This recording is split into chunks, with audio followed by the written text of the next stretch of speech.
Good afternoon dear students. अभी जो chemical reaction में हमारा पोर्शन रहता है तो उसको कंप्लीट करते हैं अभी। तो केमिकल रिएक्शन में हमारे पास है डी कार्बोक्सिलेशन। इसमें हम दो कर चुके हैं पहले, और थर्ड वन है इसमें D carboxylation of silver salt of carboxylic acid. तो सिल्वर सोल्ट जो कार्बोक्सिलिक एसिड का है वो एल्काइल के साथ भी हो सकता है और अराइल के साथ भी हो सकता है। ठीक है, तो हम रिएक्शन करते हैं। आपके पास जो गिवन है वो कुछ इस टाइप का सिस्टम गिवन होता है।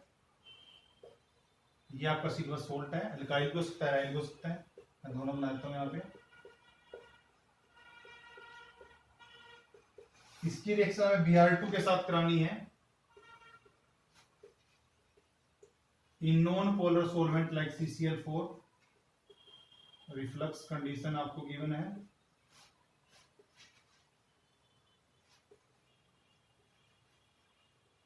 ठीक है, तो आपका रिफ्लक्स कंडीशन यहाँ पे है और फाइनल प्रोडक्ट में आपका बनेगा यहाँ पे, जैसे अगर मैं R की बात करूं तो R ब्रोमाइड बनेगा यहाँ पे और CO2 आपकी बाहर निकल जाएगी, एक AgBr आपका बाहर निकल जाएगा। यहां भी आपके पास सिमिलर कंडीशन है, CO2 और AgBr। अगर आपको याद आए वो कुछ फर्स्ट ईयर में रिएक्शन पढ़ी थी, इसका कुछ स्पेशल नेम था, कोई बताएगा? सोचो, मैं लिख दूंगा ना, सबकी याद आ जाएगी। पढ़ी थी रिएक्शन, हुन्स-डिकर रिएक्शन। इस रिएक्शन के अंदर आपका सिल्वर सोल्ट ही होता है, कोई भी कार्बोक्सिलिक एसिड का, और वो ब्रोमीन के साथ रिएक्शन करके आपके पास अल्काइल ब्रोमाइड या एराइल ब्रोमाइड जनरेट करता है। तो अगर आपको एग्जाम में क्वेश्चन इस पर डेफिनेटली आता है हर बार, या तो आपको नेम रिएक्शन की फॉर्म पूछ लेगा या कन्वर्जन तो आएगी आएगी। ठीक है, तो आपको किसी भी तरीके का सिल्वर सोल्ट अगर ब्रोमीन के साथ गिवन मिलता है तो आपको ये वाला प्रोडक्ट बनाना है, अल्काइल हैलाइड। ठीक है, अल्काइल ब्रोमाइड आपका यहाँ पे जनरेट होता है। इसी रिएक्शन को बोलते हैं हुन्स-डिकर रिएक्शन। इसका जो मैकेनिज्म आगे गिवन है आपको दे रखा है, लेकिन आप देख लेना, आपके सिलेबस में से है नहीं। अगर आपको कोई डिफिकल्टी हो then you can ask in doubt. Next है आपका नेक्स्ट इसी रिएक्शन है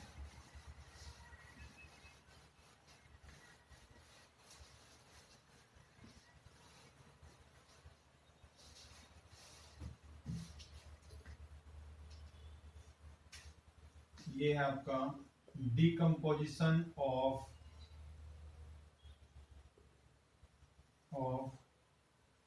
कैल्शियम सोल्ट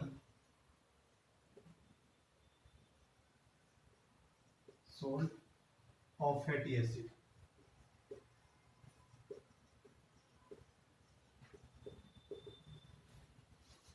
इसमें देख लेते हैं क्या है। इसमें सबसे पहले आपको उसने दे रखा है कि हम किसी भी सिस्टम के ड्राई डिस्टिलेशन करते हैं उसमें क्या क्या पॉसिबिलिटीज आपके पास हो सकती हैं। जैसे आपको कैल्शियम का सोल्ट दे रखा है, मतलब यहाँ पे आपके पास कोई भी यहाँ OC कुछ भी लगा हो सकता है, यहाँ पे HH लगा रखा है उसने। तो आपको क्या करना है, COCH3 बाहर निकाल देना और बाकी मॉलिक्यूल को आप ऐसा लिख देना। ड्राई डिस्टिलेशन, ड्राई का मतलब मॉइस्चर नहीं है वहां पे कोई भी। ठीक है, आपको ये स्पीशीज बाहर निकालनी पड़ेगी, मतलब CaCO3 आपका बाहर निकलेगा। अब रिमेनिंग देख लीजिए, आप उसको जोड़ दीजिए बस, C डबल बॉन्ड हो एक बच गया, H ये आपका प्रोडक्ट बन जाएगा। इसको फॉर्मेट किया बोलते हैं। ठीक है, तो इस टाइप से आपका रिएक्शन हो सकती है। आपके पास कुछ भी यहाँ पे हो सकता है, मैंने तो लिखा है यहाँ पे, अगर यहाँ कोई इसकी जगह RR प्रेजेंट हो सकता है, यहाँ भी R, तो आप यहाँ भी उस तरीके से R एल्डिहाइड या कीटोन को depending upon the system you can generate. ठीक है, आपको कोई इस टाइप का सिस्टम पे यहाँ गिवन है, यहाँ दोनों सेम थे, आपको क्रॉस भी हो सकता है, मतलब आपका एक मॉलिक्यूल आपका ऐसा गिवन हो कैल्शियम और उसमें आपको oxygen oxygen carbon oxygen oxygen carbon ऐसे दे रखा है। दूसरा मॉलिक्यूल आपको इस टाइप का दे रखा है, कैल्शियम और ऑक्सीजन ऑक्सीजन कार्बन हाइड्रोजन ऐसे। तो क्रॉस भी हो सकता है, तो जरूरी नहीं है कि आपको एक ही टाइप का गिवन होगा। तो यहाँ भी आपके पास ऐसे सिस्टम जनरेट हो जाएगा। अब उसमें क्या आपके दो मॉलिक्यूल तो COCO3 के निकल जाएंगे ऐसे, और इस कार्बोनिल सिस्टम के पास एक साइड H लग जाएगा, एक साइड R लग जाएगा, इसके दो मॉलिक्यूल आपके पास बन जाएंगे। ठीक है, तो इस तरीके से यहाँ जनरेट हो सकता है। तो आपको कोई भी सिस्टम गिवन है, अगर इसमें ऐसा करोगे आप तो डाई डिस्टिलेशन करके आप उसको इस तरीके से कर सकते हैं। तो ये आपके पास डिकम्पोजिशन होगी कैल्शियम सॉल्ट की, आपके फैटी एसिड की। अब नेक्स्ट रिएक्शन आती है आपके पास रिडक्शन। जब रिडक्शन दिमाग में आती है तो कुछ याद आता है, किसको बोलते हैं रिडक्शन? रिडक्शन में आपके दिमाग में आता है कि एडिशन ऑफ इलेक्ट्रॉन बोल देते हो, एडिशन ऑफ हाइड्रोजन बोल देते हो कहीं पे भी, ठीक है। तो इस टाइप की रिएक्शन भी आपको आएंगी, उसमें आपके पास रिडक्शन, ठीक है। अब रिडक्शन में सबसे पहले आपके रिडक्शन हम करते हैं, जो आपके पास RCOH एसिड प्रेजेंट है उसके साथ आपको दे रखा है 6HI और रेड फॉस्फोरस, ठीक है। रेड फॉस्फोरस और HI का कॉम्बिनेशन आपको पता होनी चाहिए बात, ठीक है। उसमें आपको 473 केल्विन टेम्परेचर गिवन है, तो यहां जनरेट हो जाएगा RCH3 प्लस वाटर प्लस आपका H2, ठीक है। ये सिस्टम यहाँ पे जनरेट होता है। तो आपने एसिड लिया था और क्या बना दिया, एल्केन। ये आपने कंप्लीट रिडक्शन यहाँ पे कर दी। तो आपकी रिडक्शन टू एल्कीन है, एल्केन है ये, ठीक है। ये रिडक्शन हो सकती है, इसको हमारे पास एक है, मैं इसको लिख देता हूँ पॉइंट बना के, रिडक्शन टू एल्केन, एल्केन। अब सेकंड पॉइंट, सेकंड में आपका गिवन है कि रिडक्शन टू अल्कोहल, वो देखते हैं, reduction to alcohol group RCOH है, कोई भी हाइड्राइड रेड्यूसिंग एजेंट ले सकते हैं यहाँ पे। इसने ले रखा है LAH, इसको लिथियम एल्यूमिनियम हाइड्राइड बोला जाता है, और आपका डाइथर्मल रिएक्शन हो रही है। या और में आप यहाँ ले सकते हो B2H6, इसको डाइबोरेन बोलते हैं, ईथर की प्रेजेंस में है ये रिएक्शन, ठीक है। और इसका सेकंड स्टेप है हाइड्रोलिसिस। तो आपका जनरेट हो जाएगा अल्कोहल RCH2OH, ठीक है। तो आपके पास यहाँ पे अल्कोहल जनरेट हो गया है। अब जो आपके पास ये सिस्टम यहाँ पे गिवन है, एक ये तरीका है इसका रिड्यूस करने का, एक और तरीका है, जैसे आपके पास कोई अगर यहाँ पे RCOH है और मैंने इसको किसी इस सिस्टम में ट्रीट कर दिया, मैंने अभी बताया था आपको क्या प्रोडक्ट होना चाहिए, एस्टर। तो आपके पास क्या बन गया, एस्टर, ये बन गया यहाँ पे। जो मेरे पास यहाँ एस्टरिफिकेशन, इस स्टेप को बोलते हैं एस्टरिफिकेशन, ठीक है। जो यहाँ पे एस्टर जनरेट हुआ है, अगर मैं उसको sodium in the presence of ethanol solvent लेकर के यहाँ पे रिएक्शन कर देता हूँ, तो मेरे पास यहाँ भी आपके पास अल्कोहल ही जनरेट होगा। ये दोनों ही आपके अल्कोहल बन जाएंगे यहाँ पे। और इस रिएक्शन जो मैंने यहाँ पे की है, इसका नाम है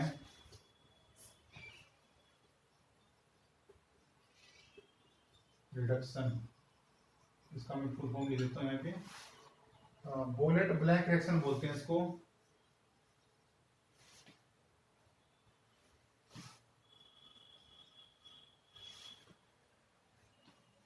स्पेलिंग थोड़ी अजीब से देख लेना एक बार, ब्लैंक रिडक्शन। ये क्वेश्चन कई बार एग्जाम में आ चुका है और आ भी सकता है, तो आप देख सकते हो इस रिएक्शन का अगर एस्टर से रिडक्शन करते हो तो आपका यहाँ अल्कोहल बनेगा, इस रिएक्शन का नाम होगा बोलेट ब्लैंक रिडक्शन, ठीक है। तो ये आपका यहाँ पे जो रिडक्शन था वो कंप्लीट हो गया। अब नेक्स्ट करते हैं,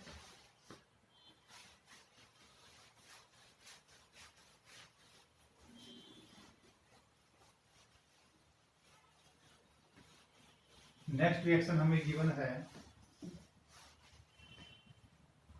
आगे अगले चैप्टर में इसको थोड़ा बताऊंगा, अगर आप नहीं कर लोगे तो बेटर रहेगा। फोर्थ है हमारे पास रिएक्शन ऑफ एल्काइल ग्रुप। अब तक हमने रिएक्शन पढ़ी थी, देखो आपने अभी रिएक्शन जो की थी वो क्या क्या रिएक्शन थी। RCOH जो मैंने आपको लिखा था, ऐसे लिखा था, तो मैंने आपको सब की रिएक्शन कराई थी। इसमें मैंने आपको बताया था कि H की भी अलग रिएक्शन थी, वो हम कर चुके थे, पूरे OH ग्रुप की भी थी, पूरे COH की भी थी। अब रिएक्शन है जो एल्काइल ग्रुप पे होगी, इसके साथ भी रिएक्शन हो सकती है। अगर हम देखें सिर्फ फॉर्मिक एसिड को छोड़ दी जहां हाइड्रोजन है, बाकी सभी में अगर आप सिंपल CH3 भी लगाओगे तब भी अल्काइल ग्रुप होगा, तो उसकी भी रिएक्शन है। उस रिएक्शन का नाम होता है, जो हम करेंगे अभी, HBZ रिएक्शन। इंपॉर्टेंट है बेटे, बाय नेम भी आ सकती है, किसी एग्जाम में भी आ सकती है, और वैसे भी। मैं पूरा नाम लिख देता हूं उसका, हेल वोल्हार्ड जेलिंस्काई रिएक्शन, ये इसका पूरा नाम, छोटा सा नेम है, आप इसको इजीली कर सकते हो। ठीक है, अब देखिए इसमें क्या क्या होता है आपके पास। जो कार्बोक्सिलिक एसिड है, मैंने फिर बताया आपको कि अल्काइल की रिएक्शन है, तो फॉर्मिक एसिड को छोड़ दीजिए। इसमें हम कोई भी लिख देते हैं, मैं आपको सिंपल एग्जांपल से कराता हूँ, CH3COOH। ठीक है, ये आपके पास, और रेड फास्फोरस Cl2, टेम्परेचर नहीं मेंशन है। अच्छा, आप देखिए रेड फास्फोरस की मैंने रिएक्शन की थी HI के साथ, अगर HI गिवन होगा तो आपको पता है इस सिस्टम का एल्केन बन जाना है। ठीक है, आपने रिएक्शन पढ़ी थी, तो ये आपके पास रिएक्शन है। अब जो अल्फा हाइड्रोजन है, एसिड अगला अल्फा कार्बन ये है, उसके हाइड्रोजन, उसके जो हाइड्रोजन है उसको रिप्लेस करके वहां पे हैलोजन लगेगा, मतलब आपके पास CH2Cl COH, ये जनरेट हो जाएगा। उसके बाद ये कहता है कि जब तक आपके पास जो अल्फा हाइड्रोजन यहाँ प्रेजेंट है, तब तक ये रिएक्शन प्रोसीड करती रहेगी, मतलब आगे आपकी रिएक्शन प्रोसीड होती रहेगी। जितने अल्फा हाइड्रोजन है, एक यहाँ से हो गया, उसके बाद इस सॉल्यूशन में आप अगला करोगे Cl2, एक और हाइड्रोजन यहाँ से निकल जाएगा, तो आपका बच जाएगा CH Cl2COH। अब भी रिएक्शन नहीं रुकेगी जब तक आपके पूरे अल्फा हाइड्रोजन यहाँ से रिप्लेस नहीं होते। CCl3COH यहां तक चलेगी। ठीक है, तो अगर आपके पास कई सिस्टम को गिवन है कि एसिटिक एसिड से आपको ट्राइक्लोरोएसिटिक एसिड बनाना है, तो आप ये रिएक्शन का यूज कर सकते हैं। तो इसमें जितने भी आपके अल्फा हाइड्रोजन है वो सभी रिप्लेस होते रहेंगे धीरे धीरे करके, और आपका वहां एक ब्रोमीन आता रहेगा। तो इस तरीके से रिएक्शन है। अब देखिए इस रिएक्शन का मैकेनिज्म इंपॉर्टेंट है, आपको पता होना चाहिए। जो ब्रोमिनेशन है, अगर आप इसी में, मैंने यहाँ पे आपको इसका एग्जांपल दिया, आप ब्रोमीन भी ले सकते हो, यहाँ Cl2 की जगह ब्रोमीन ले सकते हो, तो आपका ब्रोमीन लगा चला जाएगा यहाँ पे। ठीक है, अब वो क्या कहता है, इसमें एक छोटा सा पॉइंट नोट करने का जो आपको ध्यान देना है यहाँ पे, जो आपकी जो ब्रोमिनेशन है, ब्रोमीन, यहाँ पे मैंने क्या किया आपके साथ, यहाँ पे CH3 था, अगर यहाँ कोई रिएक्शन इस टाइप से आपको कंपाउंड दिया होता, CH2 CH3 COH, तो इस कंडीशन में पता है आपको कि ये आपका अल्फा हाइड्रोजन था, ये आपका बीटा था। तो वो कहता है कि अगर आप ब्रोमिनेशन कर रहे हो इस रिएक्शन की, तो ब्रोमिनेशन तो आपकी यहाँ Br2 और रेड फास्फोरस, ये रिएक्शन आपके अल्फा हाइड्रोजन जैसे ही आपके खत्म हो जाएंगे, रिएक्शन स्टॉप हो जाएगी। लेकिन अगर आप इसकी क्लोरिनेशन करते हो, तो पहले आपके अल्फा हाइड्रोजन उड़ेंगे सारे, उसके बाद रिएक्शन आपकी बीटा हाइड्रोजन को भी लेगी। ठीक है, पहले अल्फा के दोनों जाएंगे, फिर बीटा के। ठीक है, जनरली आपको ऐसा एग्जांपल नहीं मिलता, लेकिन मैं आपको बता रहा हूं फिर भी कि अगर ब्रोमिनेशन गिवन है तो सिर्फ ये अल्फा अल्फा हाइड्रोजन जाएंगे, अगर क्लोरिनेशन गिवन है तो बीटा हाइड्रोजन भी जाएंगे, आपके बीटा हाइड्रोजन भी रिप्लेस हो जाएंगे, पहले अल्फा होंगे उसके बाद बीटा। ठीक है, अब इसमें आपको क्वेश्चन आ जाता है कई बार, इसका मैकेनिज्म आप पूछ लेते हैं। अब रेड फास्फोरस का क्या काम है इसमें, वो देखते हैं। मैं इसका मैकेनिज्म करने के लिए इसको रब कर रहा हूं, अगर आप स्क्रीनशॉट लेना चाहो तो ले सकते हो।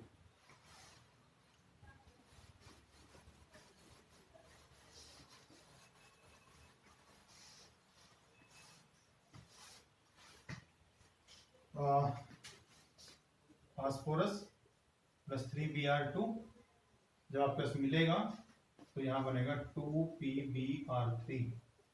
ठीक है, और ट्राइब्रोमाइड फास्फोरस आपके बन गया। अब उसने रिएक्शन कराई है 3CH3CH2COH, आपके पास एसिड है मॉलिक्यूल जहां से रिएक्शन स्टार्ट करनी थी। अब साथ में क्या है, PBr3। ठीक है, अब इन दोनों की यहाँ पे रिएक्शन होगी। अब देखिए मैंने आपको क्या बताया है कि जो आपके पास COH ग्रुप प्रेजेंट है वो ऐसे होता है, C डबल बॉन्ड OH ऐसे होता है। ठीक है, अब आप देखिए हमने अभी OH की रिएक्शन में किया था कि SOCl2 PBr3 कुछ ही प्रेजेंट होगा तो ये OH आपका रिप्लेस हो जाएगा हेलोजन से, तो वही रिएक्शन होगी यहाँ पे भी, CH2 और आपके पास सिस्टम जनरेट हो जाएगा CH3 CH2 C double bond O Br, और यहां बन जाएगा आपका S3PO3 जो आपका एसएच निकल जाएगा, ये देखिए। ठीक है, वही सिस्टम था पहले वाला। अब इस मॉलिक्यूल को लिखते हैं जो आपके पास मॉलिक्यूल यहाँ प्रेजेंट था, CH3 CH2 COBr, ये बन गया आपके पास। अब इसमें क्या होता है यहाँ पे इस रिएक्शन में, ये अपना CH डबल बॉन्ड COHEr, अब देखिए ये कीटो फॉर्म है और ये अपने इनोल फॉर्म में कन्वर्ट हो गई। आपको पता है पॉसिबल है, हो सकता है जब वापिस आएगा ये ऐसा करते हुए, तो आपके पास जो सॉल्यूशन के अंदर जो आपका इसके अंदर जो आपके पास ये Br2 प्रेजेंट था, जब ये देखिए आप यहां से जब वापिस आएगा तो यहां से आपका यहाँ ये बॉन्ड यहाँ आएगा, ये Br पे अटैक करके CH3 CH यहाँ Br, ठीक है, और C double bond O Br, मतलब इस टाइप में आपका HBr बाहर निकल जाएगा। ठीक है, इस तरीके से अटैक करके एक Br को, आपको पता Br आप इस तरीके से लिखोगे, एक पे थोड़ा पार्सली पॉजिटिव और एक पे पार्सली नेगेटिव, तो इस पर अटैक करेगा, पॉजिटिव वाले को लेकर Br नेगेटिव बाहर निकाल देगा और H पॉजिटिव यहां से निकलेगा, तो आपका ये वाला सिस्टम जनरेट हो गया। ठीक है, अब फाइनली हम इसको देखते हैं कि जो हमारा सिस्टम जनरेट होगा फाइनल प्रोडक्ट कैसे बनता है। CH3 CH Br और CO Br, ये बना हुआ है। और आपके सॉल्यूशन में आपको पता है और भी मॉलिक्यूल होंगे, CH3 CH2 COOH। ठीक है, ये आपके पास प्रेजेंट है और ये आपकी रिवर्सिबल टाइप की रिएक्शन हो जाएगी ऐसे।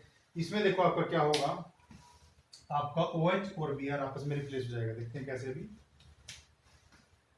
CH3 CH Br तक लगा हुआ यहाँ पे Br और COOH, मतलब ये वाला Br और ये वाला OH, ये दोनों आपस में रिप्लेस हुए हैं। ठीक है, फाइनल प्रोडक्ट में क्या बनेगा इधर आपका, ये बन गया, उधर CH3 CH2 CO Br। अब ये क्या जनरेट हो गया आपका दोबारा, ये वाला मॉलिक्यूल, फिर दोबारा यहां से आएगा, रिएक्शन करेगा, प्रोसीड करेगा, दोबारा वही होगा। ये इसका मैकेनिज्म है कि आपका रेड फॉस्फोरसिस रिएक्शन में यहाँ क्या करता है। ठीक है, तो ये बहुत इंपॉर्टेंट रिएक्शन, आपका मैकेनिज्म भी आ सकता है, किसी भी तरीके से आ सकती है। आप इसको प्रॉपरली स्क्रीनशॉट ले लीजिए या उसको उतार लीजिए, जैसे आपको करना है। आप इसमें आपकी रिएक्शंस हो गई हैं। अब एक लास्ट टॉपिक है इसमें, वो है हमारे पास reducing properties of formic acid. इससे भी क्वेश्चन आता है कई बार।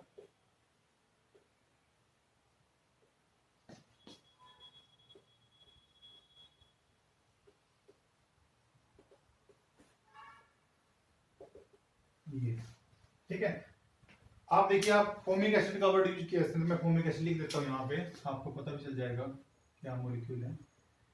ये है फॉर्मिक एसिड। ठीक है, अब अगर मैं फॉर्मिक एसिड को इस साइड से देखता हूं तो ये क्या है, एल्डिहाइड।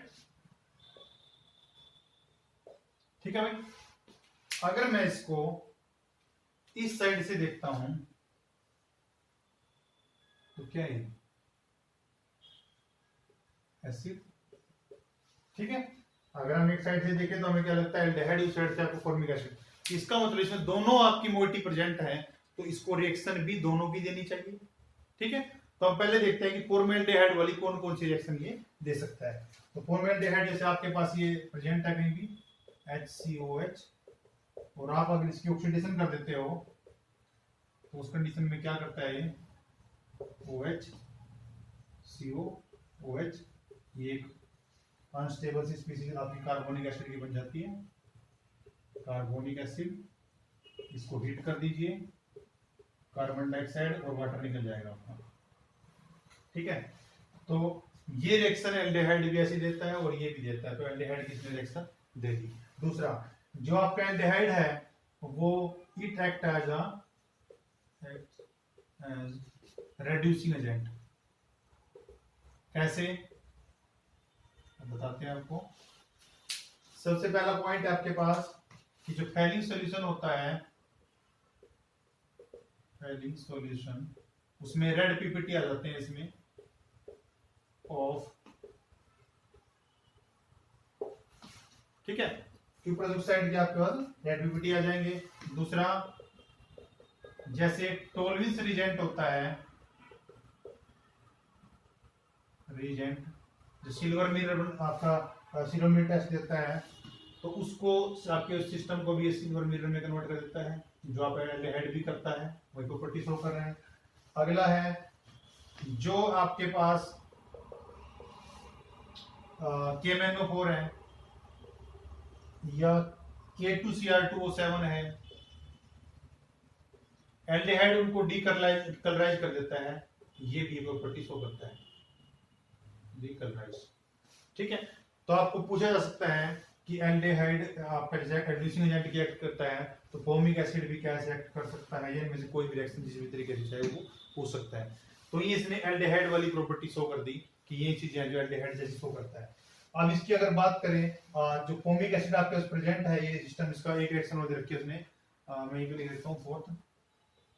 वो क्या करता है, आपके पास जो 2HgCl2 का सॉल्यूशन होता है, उसको आपका फॉर्मिक एसिड के साथ जब आप ट्रीट कराओगे तो उसको Hg2Cl2, इसको Hgu2Cl2, जिसके व्हाइट पीपीटी आते हैं, इसके व्हाइट पीपीटी, तो ये आपके पास जनरेट हो जाएंगे, और साथ में क्या निकला है, HCl और कार्बन डाइऑक्साइड, 2HCl और कार्बन डाइऑक्साइड। तो ये प्रॉपर्टी एल्डिहाइड की थी, चारों प्रॉपर्टी ये शो करता है। एल्डिहाइड की इसने चारों प्रॉपर्टी शो कर दी। अब हम बात करते हैं कि कौन सी ऐसी रिएक्शन है जो एल्डिहाइड से भी अलग देता है, ठीक है। एल्डिहाइड जो रिएक्शन मतलब एल्डिहाइड की तरह ही उस सिस्टम में भी है, वो नहीं करता। जैसे एल्डिहाइड है आपका, जहाँ कार्बोनिल सिस्टम है, वो आपके ऑक्साइन बना देता है, फिनाइल हाइड्रोजन बना देता है, ठीक है, सेमी कार्बोजन बना देता है, लेकिन फॉर्मिक एसिड इस टाइप की कोई रिएक्शन नहीं देता। तो ये आपका कार्बोक्सिलिक एसिड का जो केमिकल रिएक्शन और जो प्रॉपर्टीज थी इसकी कंप्लीट हो गई।